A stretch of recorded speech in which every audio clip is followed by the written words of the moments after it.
Welcome to Brightcom Group Limited Investors Conference Call. The duration of the call will be for 1 hour. We have with us today Mr. Suresh Reddy, Chairman and Managing Director, Mr. Narayana Raju, Chief Financial Officer, Mr. Peshwa Acharya, President Group Strategy, Brightcom Group Limited. At this moment, all participants are in listen-only mode. Later, we will conduct a question and answer session. At that time, if you have any questions, please press star and 1 on your telephone keypad. Please note, this conference is recorded. Before we go ahead with the conference, Brightcom Group would like to mention that during the conference call, certain statements in this call reflecting Brightcom's future growth prospects are forward-looking statements which involve a number of risks and uncertainties that could cause results to differ materially from those and such forward-looking statements. The company does not undertake to update any forward-looking statements that may be made from time to time by or on behalf of the company. Now I hand over the floor to Mr. Suresh Reddy, Chairman and Managing Director. Thank you, and over to you, sir. Thank you, Vidya. It's my honor and pleasure to welcome you to this financial review and future outlook update from the company for the fiscal year 2022-23. As we gather here, I want to start off, by expressing my heartfelt gratitude to each one of you for, your continued support and trust, which are absolutely invaluable to us and the company. Today, here in front of all of you, I'm not here just as a founder or chairman of Brightcom, but as a representative of an extraordinary team of dedicated, resilient, and passionate team. We have a team that is backing us up on things that we have been committed and providing the service that the market needs. This financial year was undoubtedly a very challenging one, for not just for us, for the world at large. The industry was no exception. Especially the ad tech industry had its own challenges this year. Despite these challenges, our team has demonstrated a terrific commitment to our mission and vision of satisfying our customers to the greatest extent. Their determination and dedication have not only allowed us to weather the storm, but have also helped us deliver steady financial performance. With the support of our team, we have navigated the complexities of this uncertain environment. Together, we achieved significant strides in this year. One of our proudest accomplishments is the growth of total income of the operation. We saw a substantial increase from 5,000 odd crores to 7,396 crores, a growth of more than 40% in 1 year.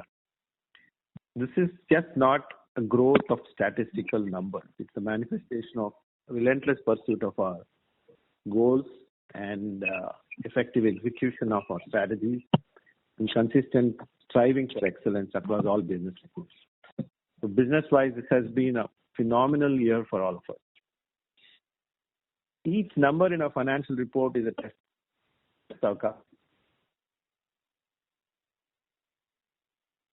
team's effectiveness of our strategic plans have come to fruition.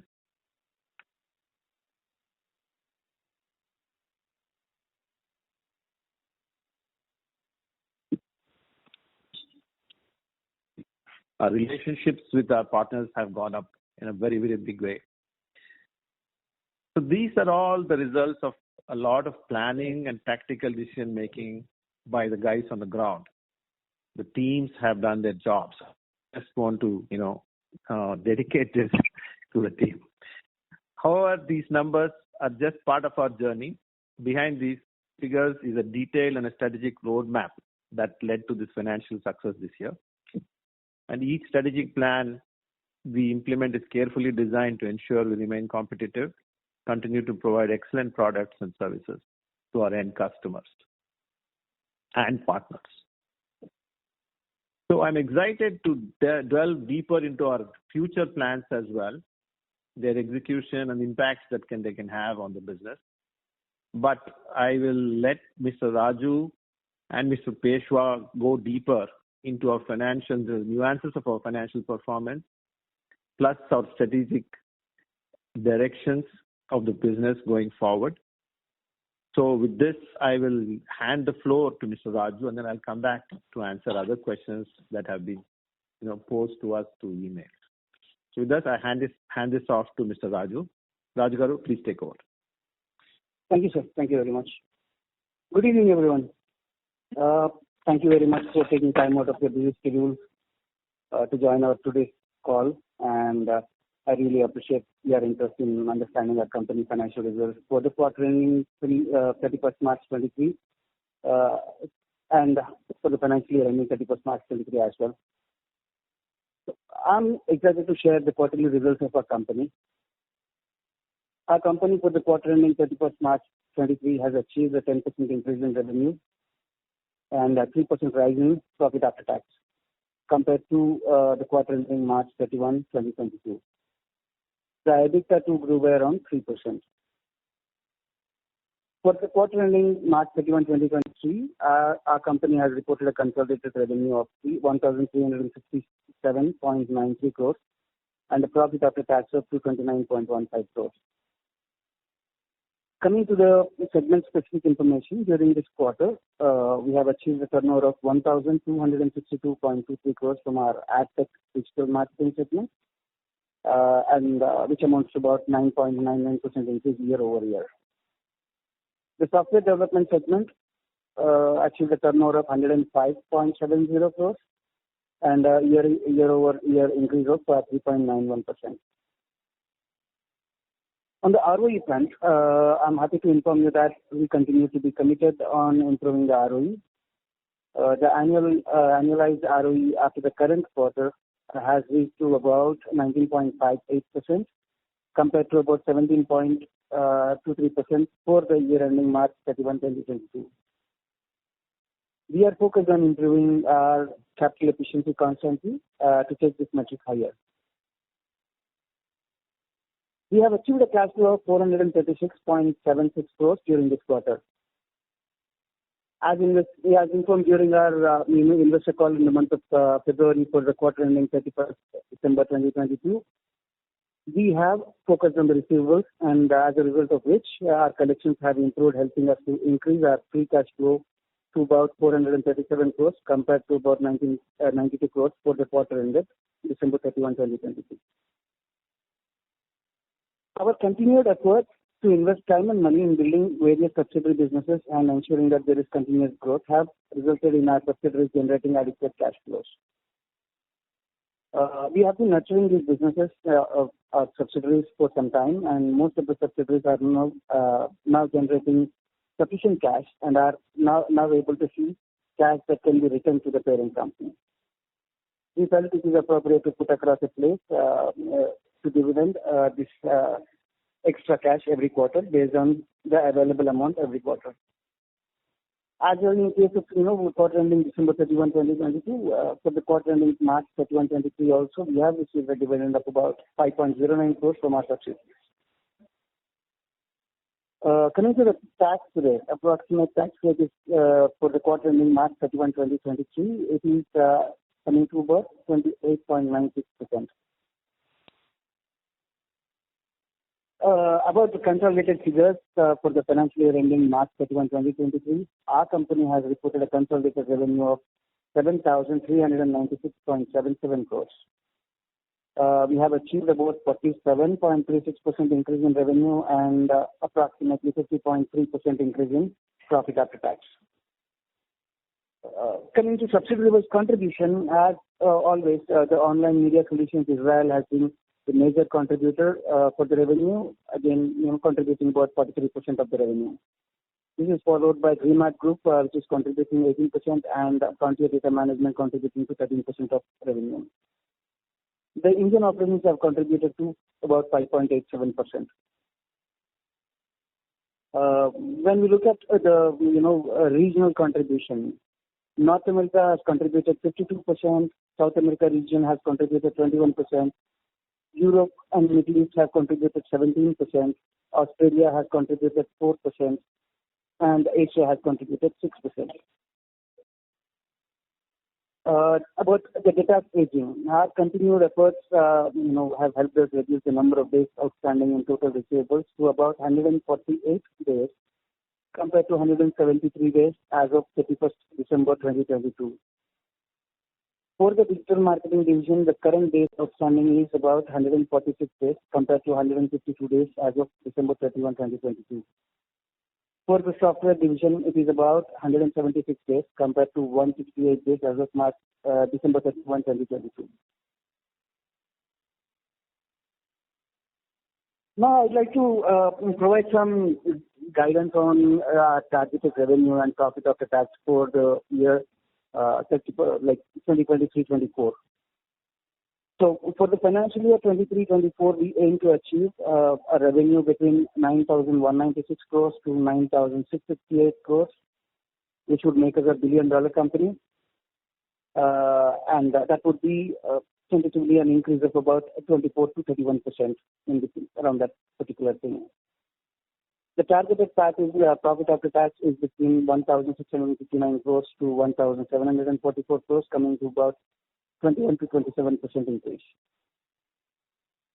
Please note that these numbers are based on the current visibility of the organic growth opportunities, and we did not consider any additional revenue arising out of inorganic growth opportunities. Let me expand a little bit more on the inorganic growth plan. So we will be taking a three-pronged approach for this inorganic growth. Firstly, we have adopted a hybrid growth model, or a high growth model as we call it.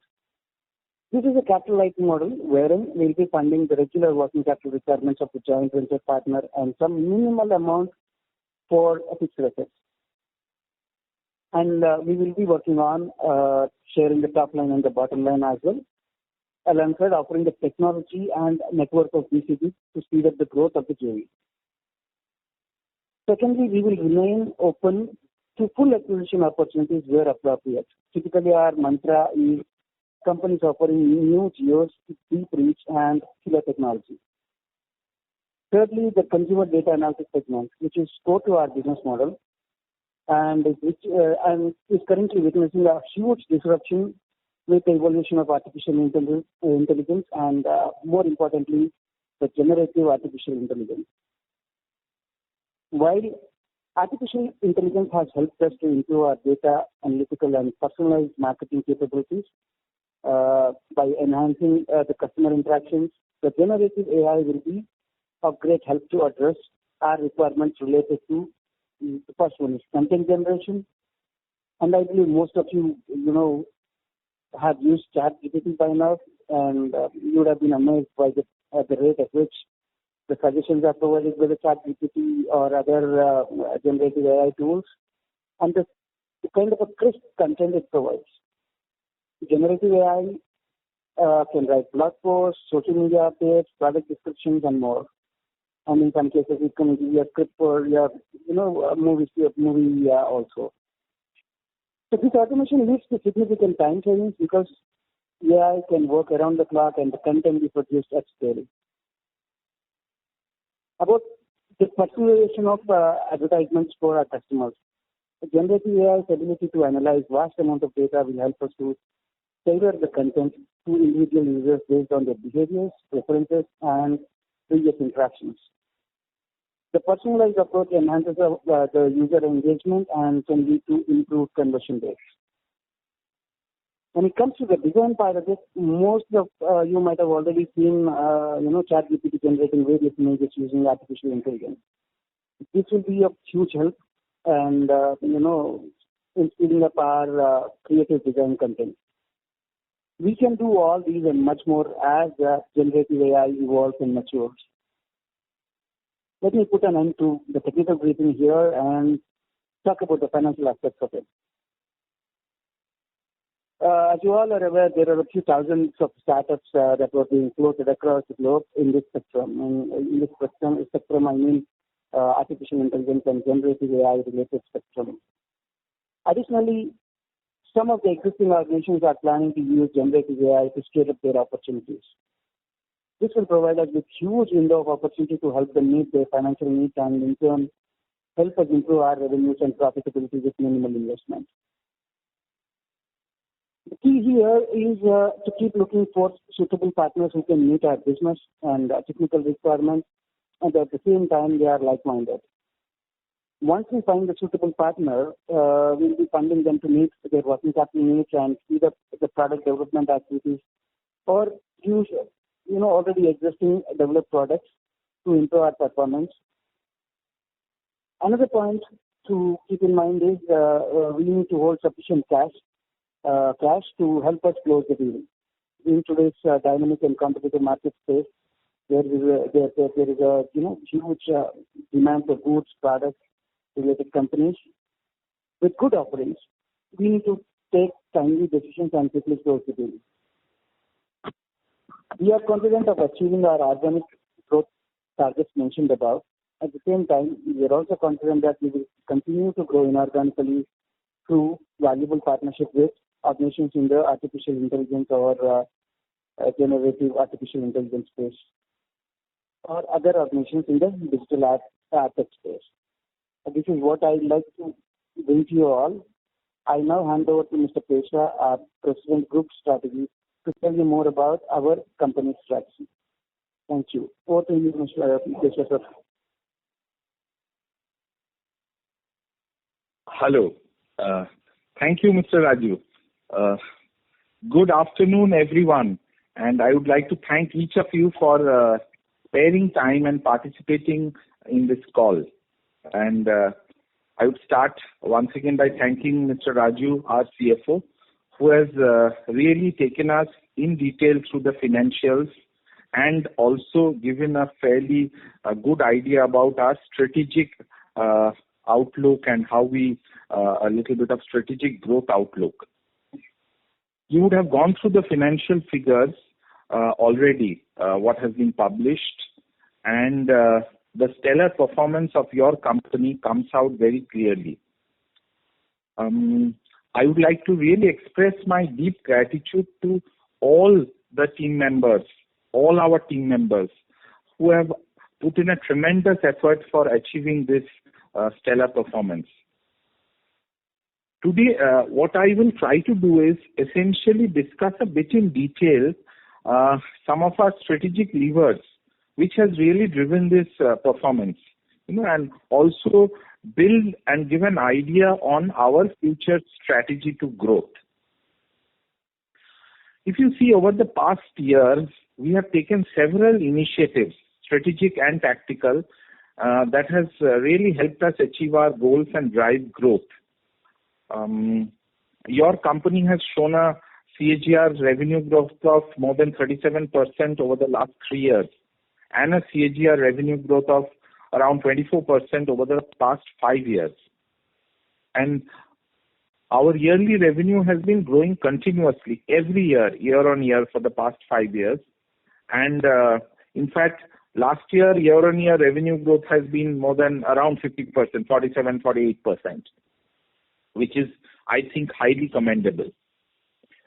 So at this stage, I just want to state some of our strategic levers of growth. So first one, constant improvement of client satisfaction levels for all our businesses across the world have led us also to new client acquisitions.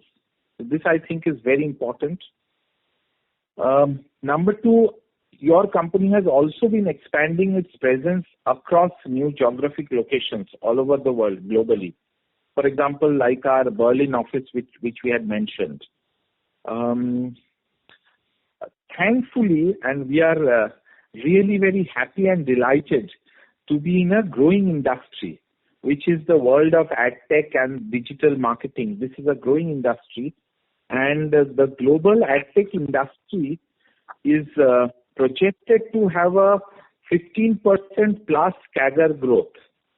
And it is slated to go to around $2 trillion in the next few years. So this is a very important one, that we are in a growing industry. Next point I would like to mention is really our long-term robust client relationships which has been fostered over the years. This is actually very important and has to be done in a very effective manner over the years. Fifth point, really taking advantage of the increasing digitalization across all industries and verticals, which really also drives the AgTech growth. So the combination of this drives the final AgTech growth. And next, we have constantly added new products, which gives us a higher wallet share even within our existing clients, not only new clients. And examples of these are things like Brightcom Player, Video Player, and BeLocal Exchange, etc. Now coming to a little bit of the future strategic roadmap, one of the things which आपण ज्या व्यक्तीसोबत बोलत आहात त्या व्यक्तीने आपला call. Hello? Hello? Sir, please go ahead, sir. Yeah, are you able to hear me? Was Yes, there a call drop? No, sir, you Okay, can go ahead. sorry. I'll continue. Okay. Sorry, I'll once again come back. There was a little bit of technical snag at my end possibly. So our strategic growth roadmap actually can be called something called concentric diversification, which essentially means launching new products and services, expanding into new markets, applying new partnership strategies, and investing in future technologies and future businesses. So this is what we are wanting to do. And our CFO, Mr. Raju, has actually articulated a bit of it. Let me try to build a little bit on that. So there are three really aspects which I would like to state. First one is we intend to really harness the potential of what we have already articulated, this high growth model of ours, which entails identifying a pre-existing, company, organization, enterprise worldwide that is profitable and operates within our industry sphere or adjacency and engaging through a joint venture methodology with them. And just to corroborate and substantiate, we have already forged the JV with Consumables Incorporated in the domain of audio advertising. If you ask me personally, digital audio advertising is one of the things which is really the growth drivers. It will become a big segment over the next few years. And we aspire to forge similar collaborations with other effective and suitable organizations in the foreseeable future. So this is our kind of the first peg of the strategy of growth, if you may call. Second one is your company will also proactively cherry-pick inorganic growth through effective organizations with the right businesses. These acquisitions, we will ensure that all of them are revenue accretive and will add to the profitability of your company in the long run. Okay, so this is our second peg, which is inorganic growth. Third peg, and this I think is very important, one of our major strategies is we would effectively capitalize on new technologies like generative AI, which essentially happens through something called GANs, Generative Adversarial Network. Not very important for investors to know, but this is the technology behind it. All of you are now familiar with this world of AI and generative AI, courtesy products like ChatGPT, Bard, DALL-E, etc. And I think this is what we will really look at, and this will enable us to stay ahead of the curve in this ever-changing and disruptive tech domain. And we will be constantly looking at opportunities in this disruptive area of generative AI for future investments. Again, I'll quickly try to, in a short sentence or two, talk a bit about generative AI. Generative AI is nothing but artificial intelligence that uses generative techniques that can create a variety of content, including text, images, audio, and synthetic data. And this leveraging of this data and creating customized ads that resonate with specific individuals, what in marketing term is called hyper personalization, can actually optimize ad targeting and customization, leading to increased engagement, conversion rate, effectiveness, and efficiency. And all these can convert into financial KPIs also for the company and the client. Additionally, generative AI can also automate number of steps in the whole process of advertising, digital advertising development process, which includes writing ad copy, creating images, and all that. So this is a very interesting area both for our industry and across industries really, what is called generative AI. Finally, I would also like to bring to your notice some of the positive global trends, which we would and are using purposefully to ride on for our business growth. For example, one of them is the overall digitalization, e-commerce increase, and digital marketing spends increase happening across the globe. Number two, new technologies are actually creating favorable tailwinds for our business. Specific things like connected TV, AVOD, and there has been a lot of discussion on this AVOD, courtesy some of these OTT players across the world.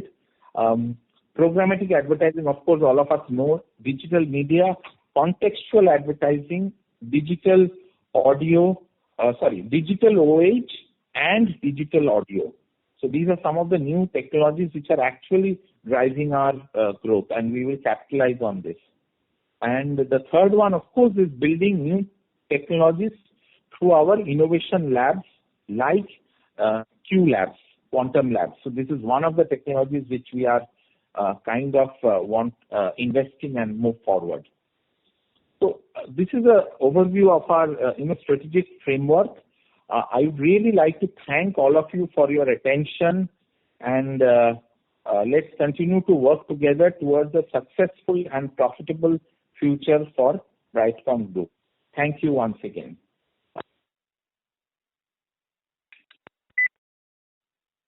This number does not exist. Please check.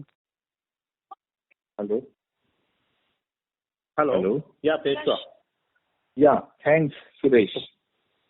Thank you. Okay, so thank you, Raj Garu and Peshwa. I think great summary of what we are thinking, how we performed, and what were the drivers. I think it was good overview.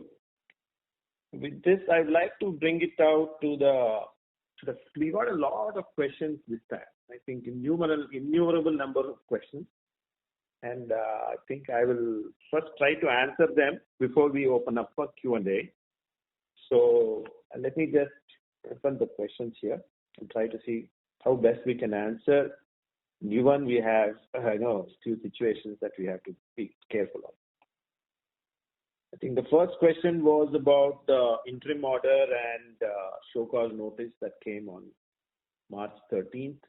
And so there are a lot of questions regarding that. Whether we have responded to it, are we going to, the Securities Appellate Tribunal, what actions SEBI might take against the company, should we be worried about the future, things of this nature. I can tell you, yes, we got the show cause notice, we have responded, and it's an ongoing, back and forth questionnaire that we have to work with, and we'll be given a full opportunity by the regulator to present our version of their observations.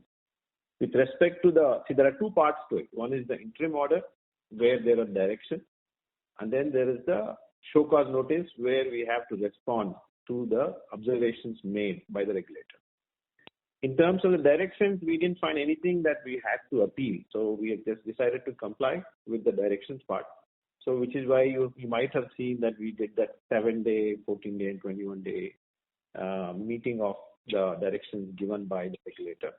There is one more left with respect to the audit committee reviewing past financials and potentially, recasting them in case there are some changes. So that is work in progress. We are complying, and we are working very closely with the regulator on that. Coming to the show cause notice, you cannot appeal a show cause notice. You have to respond and you have to clarify. So which is what we are doing now. And in terms of what actions SEBI may take and, what should we be worried, It's very hard to tell what would come out, but from what we have seen in the, what is suggested and things like that, we are ready for all kinds of situations. We have a full plan in place. Nothing should impact the company. We are a debt-free company. We have cash in the company. So company will continue to function. Businesses will continue to function. And we will have full business continuity, no problem whatsoever. So I don't think one needs to worry about it. It's just, clarifications that we have to give, explanations that we have to make to the regulator, and see where it goes after that. So that is how we are approaching this. Coming to the second part, are we doing any remedial measures with respect to the order? Yes, upon receiving this, we have done a full internal review. Review is still ongoing. We've looked at our policies, processes, controls to address any shortcomings. We are still identifying if there are any more.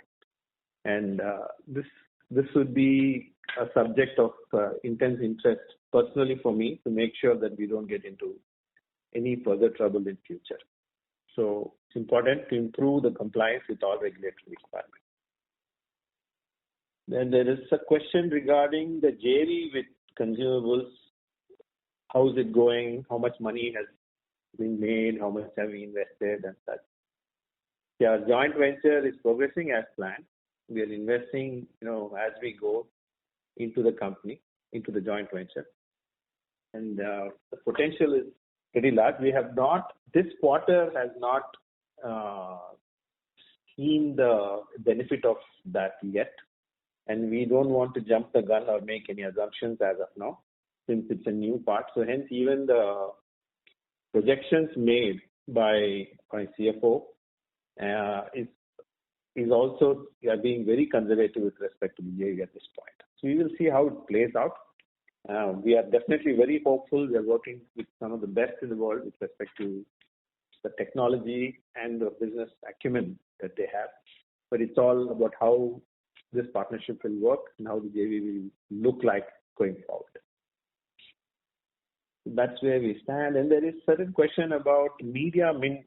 Is there an impairment of the money, and what is the roadmap of bringing the money back? See, we did not pay any cash component. There was 396 crores which is supposed to be paid. That was not paid. And with respect to the shares allotted, we are in the process of annulling it. They had about 1.4 crore equity shares that were allotted. Plus with bonus, I think that comes to about 2.3 or something to that nature. All those shares will be annulled. And so the process is a little unclear, and few things took a little more time than we expected. You will see those shares go away from the system. And there is a question, did the forensic audit play a role with respect to not acquiring Media Mint or audio assets of, the US company? These decisions definitely were not a consequence or related to the forensic audit. They were just prudent business decisions based on market developments and how things evolved. So it's absolutely no connection whatsoever. Who initiated the plan? So there's a lot of questions like that. So a lot of these are looked at from both parties, and then it's always a joint decision that you come to. Then there are a few questions with respect to, there's a question about how about consolidating subsidiaries and, do a global exchange listing and such. Definitely, it's a thing that we have been looking at for a few years, but this may not be the right time. We have few more things to clear. We have to clear the air before we even think about all those things. So that process will take at least 4 or 5 months. In the meanwhile, the foreign subsidiaries, for simplicity of operation, we will try to consolidate, and we have engaged a firm. It's in the early stages to restructure this. We'll see how, what kind of suggestions will come through. Then the question about DOM settlement. Yes, this has been ongoing. We have been saying it's going to be done, quick settlement, but it's been 3 years, and it has still taking time.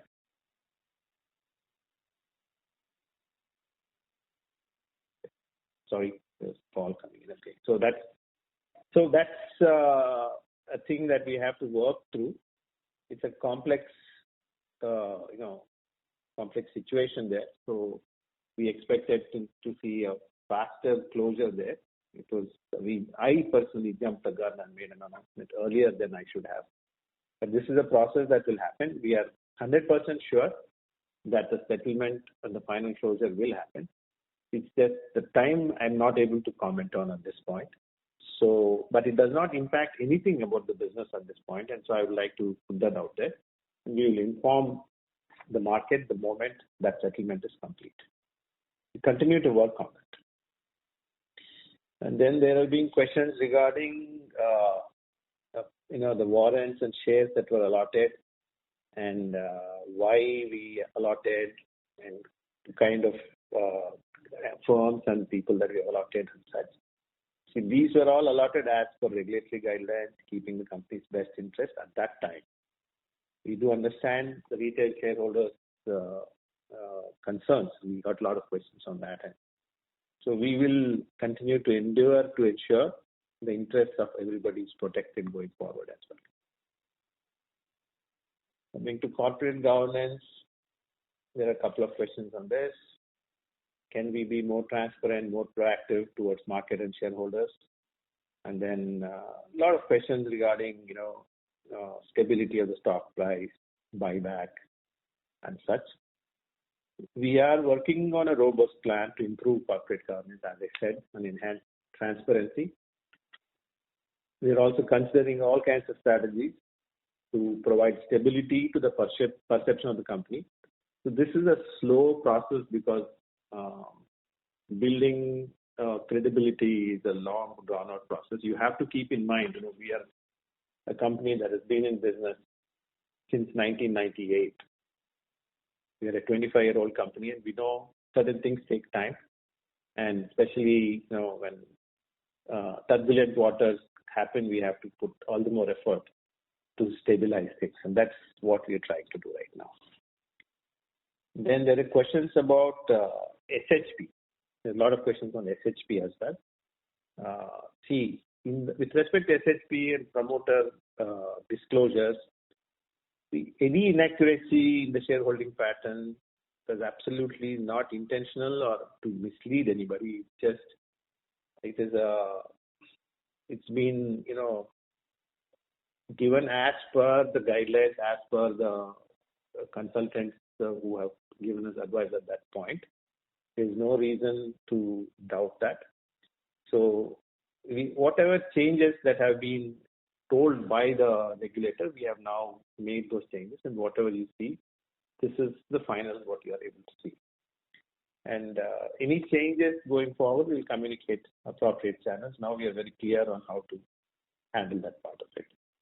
And if it has led to any confusion, we were not able to talk about this till certain clarity is given by the regulator on that. Now that it's all clear, this is where it stands. There is a question regarding growth and future plans. What steps management is taking to rope in big investors, primarily, I think, institutions. And I think internationally, we have quite a few funds that have come through, either through an index or otherwise. But with respect to domestic, I think there is work to be done. And again, this is a process that will kind of take center stage in this financial year. And just as informed by our CFO and Mr. Peshwa in their presentations, we would need to hold sufficient cash to start looking at the changes that are happening. You take any digital company or any tech company, tech product company across the world, everybody is coming out with their own versions of new products with respect to generative AI related work. It's almost like the .com all over again. So very exciting times. At the same time, we have to tread very carefully with respect to what we need to invest in and what we should not, and we need to be prepared to take this opportunity on. So that's where our mind is with respect to how we would like to invest going forward. Then question regarding Q Labs, what is our idea with that? We are optimistic about our venture with Q Labs. We are in the process of setting up a lab in Hyderabad. I think the clean room is already done by the Q Labs people, and a lot of details are still being put together. With respect to revenue and profits, it may take some more time, but the bang for the buck, the impact that it can bring by a small change in what we are doing by using the quantum-based technologies can make a huge difference. So that is something that is like a ace in the pack, something that we see how that plays out.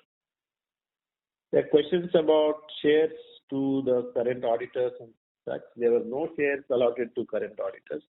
We have responded to the observations made by this to SEBI.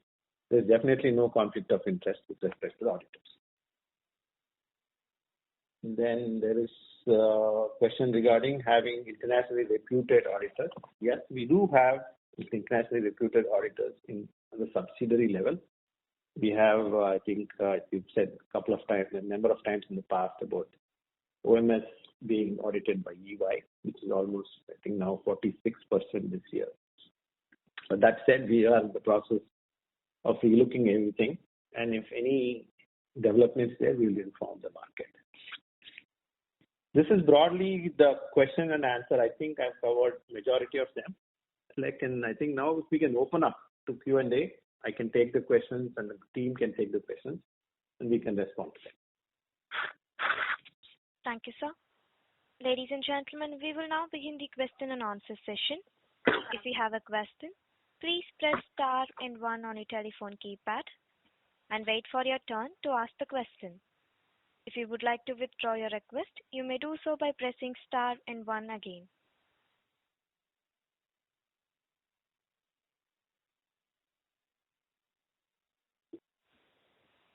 The first question comes from Prakash Kumar, an individual investor. Please go ahead.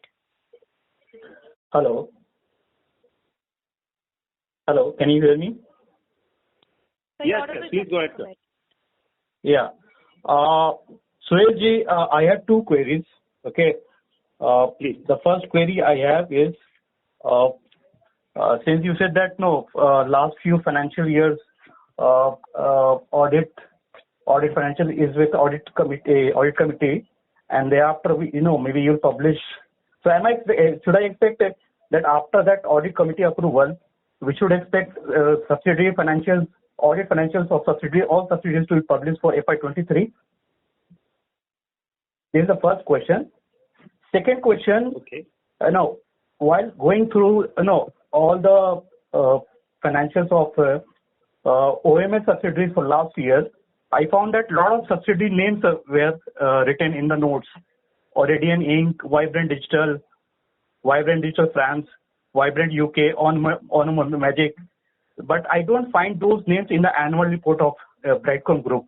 So can you tell us what is the major shareholding of this OMS into all these subsidiaries, and who are the other shareholders?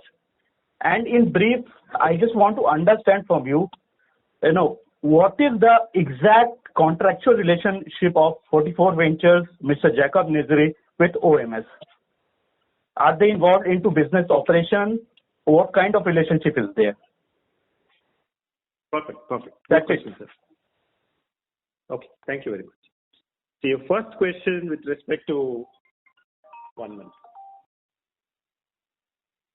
Yeah, with respect to post the audit committee review, definitely we will see the audited statements of all the subsidiaries will be published on the website as directed by the regulator, and we will do it as soon as when it is feasible and done. So that is number one. There's no question there. So there's nothing to ask. We have to do it. We will do it. Now, your question with respect to OMS. Yes.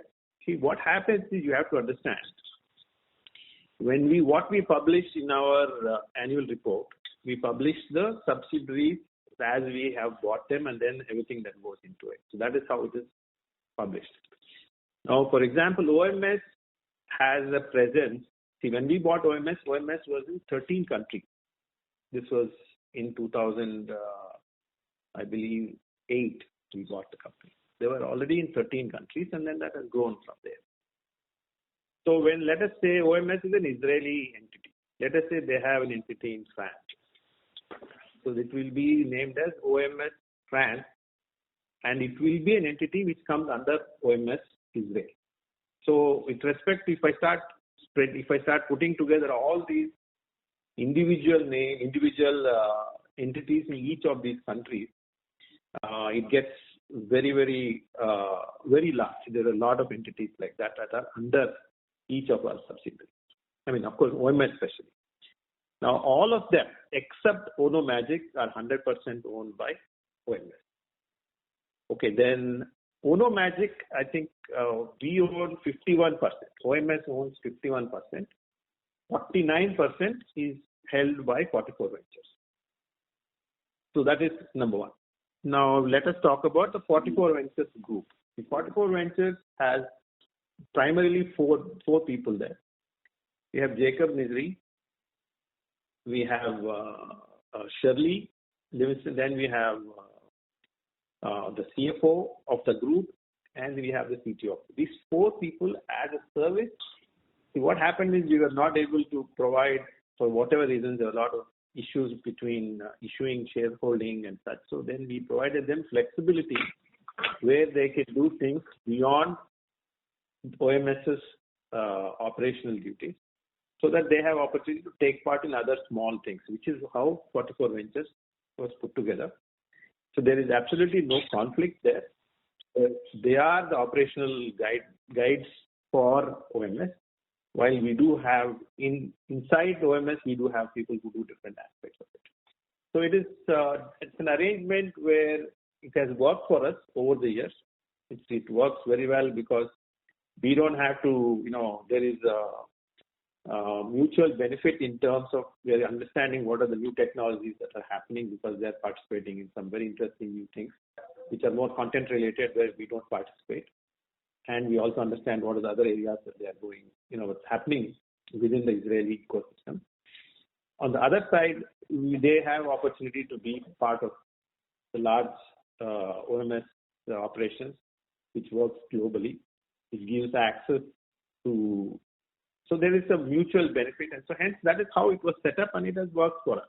So over the years, it has only become stronger, and it has been one of our core base groups that has helped us survive through all kinds of ups and downs of that. This is broadly the understanding. I'm happy to answer any more questions on that, sir. Sir, this last question, I would like to understand more on this. Since you said that this is kind of symbiotic relationship between 44 Ventures and OMS. Okay. Now, what I understand, 44 Ventures is a private equity firm, and they have invested in many ad-tech related startups. Okay, literally media is there, many there. If you go to their website, many are there. I would like to understand, is there any, business dependency of OMS on those startups which are owned by 44 Ventures? Part A. Part B. No, there is tomorrow no, if. No, there is no. Okay. No, let Good me to explain. know. Yeah. Okay, please. Yeah, let me explain. The relationship. Please go ahead. Yeah. The point here is we have OMS is the mother, is the biggest one, and all these companies are doing all kinds of things. So they are, they are like, for example, literally media or whatever. They are into content. There is really no conflict. Now, coming to, is there a direct flow of revenue between this? It is very, very small. You can probably see it in the. So the business is primarily, OMS has got all these relationships with ad agencies, relationships with publishers. The strength of the OMS, it's an old business that has been around for a long time. There is absolutely nothing to be concerned with respect to is there dependency on the small entity. There is absolutely no dependency. Yes, there may be some revenue or there may be some vendor relationship or some technology we use. Like anybody else in the market, there is just no, what you call dependency per se. But please continue. I didn't want to cut you off. Continue. Please tell me. Suresh, no, you have answered most of the queries. No, just one small part of this. What if tomorrow Mr. Jacob Nizri or the other colleagues who are like integral part of OMS business operation, tomorrow if at all they decide to separate from OMS or from Brightcom Group itself completely, how does it impact the revenue and profitability for BCG Group as a whole? It's like any other employee leaving a company, sir. For example, if you have some very important player in a large company and who's head of sales and he leaves, there will be some impact. But the impact is not like it is going to disrupt in any which way. And to cover that, we also have counterparts within OMS. We also have a CEO of OMS, we have a CTO of OMS, we have a CFO of OMS who work with these guys. So we have ensured that the dependency is minimal. That said, they have a lot of deep relationships into the industry. So it always helps to have them work with us. So that is how it is. It will not suddenly drop by any significant difference in terms of the revenue of the business. So it's like any employee leaving a business. I won't be too worried about that. Okay. Thank you from my side. Thank you, Sirji. Thank you very much, Prakash. Thank you. Thank you, sir. I request the participant to restrict with 2 questions in the initial round and join back the queue for the more questions. The next question comes from Viraj Mahadevia from Individual Investor. Please go ahead. Hi, sir. This is Viraj here. I had a question. Hi, Viraj. Given what is in your share price, both in terms of volatility and the severe undervaluation, if we have self-confidence in our numbers, with 700 crores of free cash flow generated, why don't we consider a company buyback? It could be a nominal amount, it could be 50 or even 100 crores. But the signaling effect to the street that number one, Brightcom's open for business, number two, the cash is real, and number three, we have confidence in our business, and finally, we think our share price is cheap, will have immense value. Is that something you all have considered? Yes. We have looked at it. This has been brought to us a number of times.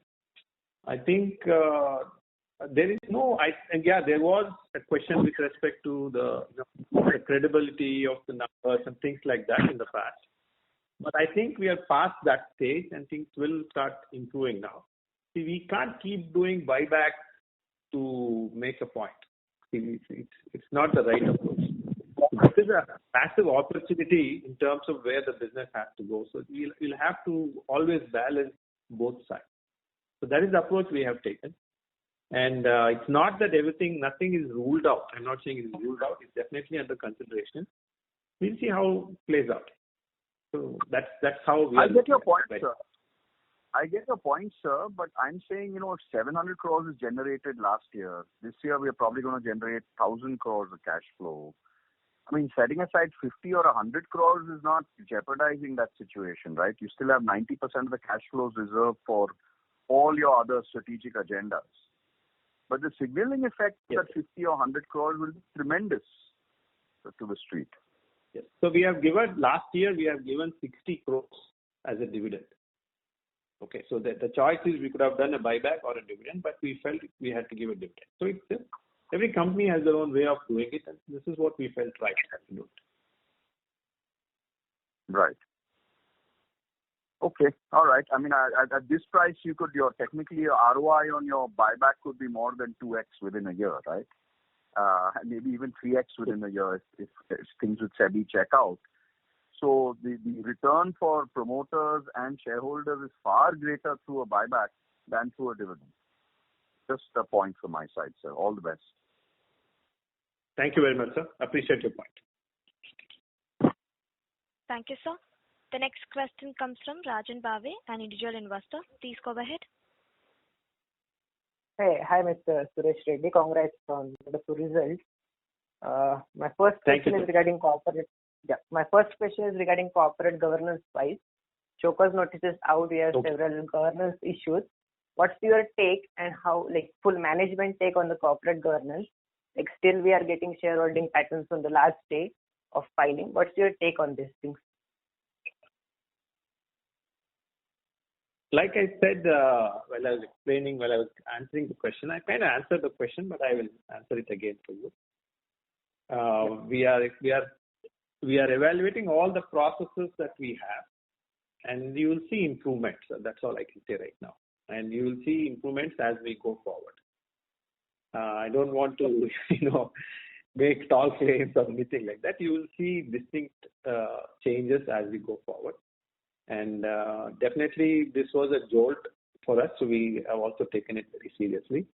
And we will make sure things are much more corporate governance centric in terms of dealing with such situations. Okay, sure. I have a question regarding Brightcom Israel website. They have mentioned that Brightcom owns Clarin.com and eBooms Media, which is actually a part of Literally Media. So does it mean Brightcom is the owner of Clarin.com, Literally Media? There is partial ownership there from OMS, but though I think that is all part of Literally Media. So I think just, in terms of marketing I think they do it for the sake of showing that it is all part of the same group, which helps them do better marketing with the clients. Okay, sure. I just have one more question. Like promoter holdings, I guess there is some arbitration issue going on. And also there are some pleasure issues, and it has been like a lot of time has been gone in that, and market is really looking if you can increase your holding. Any take on the shareholding, promoter holding thing, sir? I've already answered that. The promoter holding, what you see is what it is today. I don't want to comment anything beyond it. If something comes, that is a bonus. But as of today, what you see is what it is. There's no reason to have any other expectations on this at this point. Okay, sure. So thanks a lot for giving a chance. Like really fantastic results. We just expect a bit of more governance and like from your side. Thanks. Yes, sir. Thank you very much, sir. Thanks for your support. Thank you. The next question comes from Sahib Chowdhury, an individual investor. Please go ahead. First of all, congrats to your team, sir, for this result. My question is related to some balance sheet asset item. One is intangible asset and intangible asset under development. It is approx about 937 crores. Or other one is short-term loans. That is about 1,459 crores. So I want to know what type of this intangible asset is, as you are in the advertisement market. And the second one is loans given is about 1,459 crores, but no other income. Yes. Are you getting any interest or on other sort of income out of that is loans?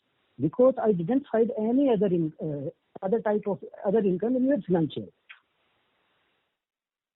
These are the two basic questions. Okay.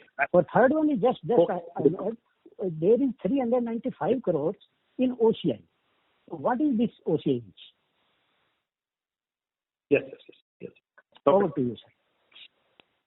Yes, thanks very much. I will just give an overview and then I will request my CFO, Mr. Raju, to explain a little more on how this is done. So I'll give you a very high-level overview, and these are details within the balance sheet that he will be a better person to explain. So let me first give you a sense here, sir. You have to understand, yes, we are an advertising company, but we are a tech-based advertising company. So we are actually a platform or a product company at the core of it. So we build software. So when you say advertising, I'm not just advertising on a physical basis. This is all through internet, through mobile, through different forums, different formats within online. So to do that, you need to have a lot of things that go into it. This is what we specialize. So we are in business for 25 years. And over years, we have built this technology, which is ad tech, they call it, sir. To do ad, basically products that goes into it. So for example, I may take a little bit of an example. If you want to build a product that can target somebody who is thinking of responding to advertisement, say Georgia or from US or from instantly. So that requires very certain product changing.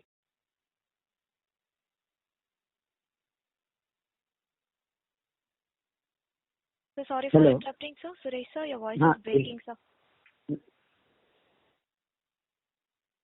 Or one second, are you able to hear me? Yes, sir. Now it is audible. Yes. Please go ahead. Yeah. Okay. Sorry.